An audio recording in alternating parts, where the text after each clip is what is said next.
அனைவருக்கும் வணக்கம். இந்த வீடியோவில் எக்ஸசைஸ் கொஸ்டின் 8.4 தான் பார்க்க போகிறோம். வாங்க வீடியோக்குள்ளே போகலாம். இப்போ ஃபர்ஸ்ட் என்ன பண்ண போகிறோம் அப்படின்னா, நம்ம வந்து கிவன் இன்ஃபர்மேஷன் ரீட் பண்ணிக்கலாம். என்ன கொடுத்துருக்காங்க அப்படின்னா, a plane electromagnetic waves travels in vacuum along z direction. அதாவது எலக்ட்ரோமேக்னெட்டிக் வேவ்ஸ் வந்து z ஆக்சிஸில் மூவ் ஆகுதுன்னு சொல்கிறாங்க. What can you say about the direction of its electric field and magnetic field vectors? Electric வெக்டாரும் மேக்னெட்டிக் வெக்டாரும் எந்த டைரக்ஷன்ல move ஆனா நமக்கு வந்து எலக்ட்ரோமேக்னெட்டிக் வேவ்ஸ் வந்து z டைரக்ஷன் இருக்கும் அப்படின்னு சொல்லி கேட்கறாங்க. அதுக்கப்புறம் என்ன கேட்கறாங்க அப்படின்னா, the frequency of wave is 30 MHz. frequency வந்து 30 MHz கொடுத்திருக்காங்க. what is the wavelength? இதுதான் வந்து क्वेश्चन. இத வந்து நம்ம என்ன பண்ணலாம் அப்படின்னா, ஈஸியா வந்துட்டு ரெண்டு மெத்தட்ல நம்ம வந்து டைரக்ஷன் கண்டுபிடிக்கலாம். நான் என்ன பண்ண போறேன் அப்படின்னா, டைரக்டா சொல்யூஷன் போறேன். ஃபர்ஸ்ட் ஒரு என்னன்னா பேஸ்ட் ஆன் தி பிக்டோரியல் ரெப்ரசன்டேஷன்ல போறேன். சரிங்களா? சோ என்ன பண்ண போறேன், அதுக்கு நான் மூணு ஆக்சிஸ் எடுக்க போறேன். x axis, y axis, z axis மூணும் perpendicular to each other இருக்கும். நமக்கு ரிசல்ட் என்ன இருக்கு அப்படின்னா, எலக்ட்ரோமேக்னெட்டிக் வேவ்ஸ் வந்து z axisல மூவ் ஆகுது. ஸோ நமக்கு எந்த ஃபீல்ட்ல இருந்துச்சு அப்படின்னா இது வந்து கிடைக்கும் அப்படின்னு சொல்லி கேட்குறாங்க. அதுதான் வந்து கொஸ்டின். அதுக்காக என்ன பண்ண போறோம் அப்படின்னா, நம்ம வந்து வெக்டார் ப்ராடக்ட்ல எலக்ட்ரோமேக்னெட்டிக்ஸ் பார்த்தோம் அப்படின்னா E cross B அப்படின்னு தான் இருக்கும். சரிங்களா?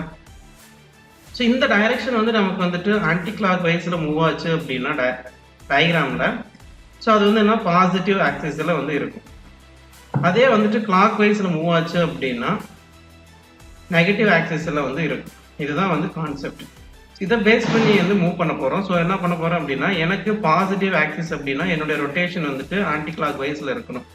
ஸோ இந்த மாதிரி இருந்தது அப்படின்னா ஒரே ஒரு பாசிபிள், நம்ம எப்பவுமே E to B தான் போகணும். ஸோ என்ன பண்ண போறோம் அப்படின்னா, எலக்ட்ரிக் ஃபீல்டு வந்து எக்ஸ் ஆக்சிஸ்லயும் மேக்னெட்டிக் ஃபீல்டு வந்து y ஆக்சிஸ்ல இருந்துச்சு அப்படின்னா என்னுடைய எலக்ட்ரோமேக்னெட்டிக் ஸ்பெக்ட்ரம் வந்துட்டு z ஆக்சிஸ்ல இருக்கும் அப்படின்னு சொல்லி கண்டுபிடிக்கிறோம்.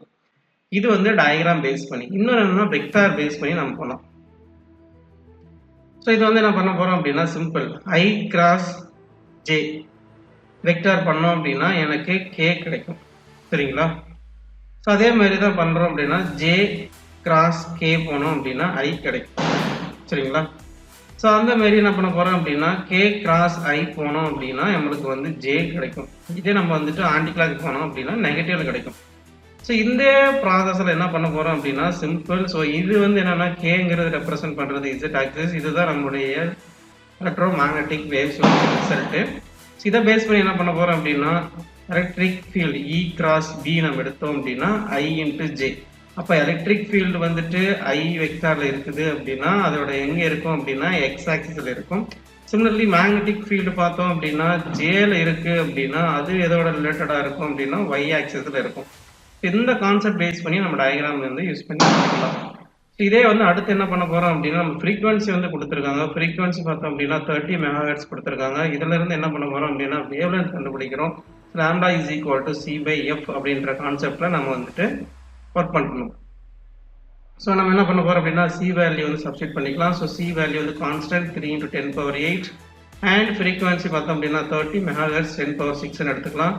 இதை என்ன பண்ண போறோம் அப்படின்னா, நான் சிம்பிளா வந்துட்டு 3/8 3 × 8 3 × 10⁷ எடுத்துக்க போறேன். ஏன்னா அந்த 0 இங்க சேர்த்திக்கிறேன். ஸோ இதில் என்ன பண்ண போறோம் அப்படின்னா மேலே கொண்டு போறேன். 3 கேன்சல் பண்ணிக்கலாம்.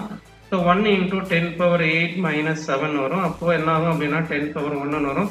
ஸோ ஃபைனலாக நம்ம என்ன பண்ண போறோம் அப்படின்னா wavelength is equal to 10⁻1 metre is equal to 10 metre அப்படின்ட்டு நம்ம கன்க்ளூட் பண்ண போறோம். ஸோ இதுதான் வந்து ஆன்சர். இதுதான் நம்ம வந்துட்டு பண்ண போறோம். எலக்ட்ரிக் ஃபீல்டு வந்து எக்ஸ் ஆக்சிஸ்லயும் மேக்னெட்டிக் ஃபீல்டு வந்து y ஆக்சிஸ்லயும் இருக்கு அப்படின்னு சொல்லி கண்டுபிடிக்க போறோம். சரிங்களா?